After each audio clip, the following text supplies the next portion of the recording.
How to download Sora 2 on Android. Hi everyone, I'm here to assist you today. Without any delay, let's jump right in.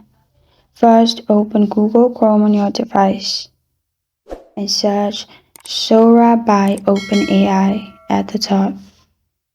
After you've searched, you will find all these options. Search for Google Play Sora by OpenAI.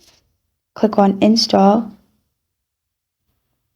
It will directly switch to Google Play. From here, you will be able to install by pressing on Install button. It's not available in my region, so if it's available, you'll find Install option here. You can click on Install and install this. Also, if you search in Google Play Store directly, it might not show, so you will need to do this process by searching it on the Google Chrome. And this is how to download Sora 2 on Android.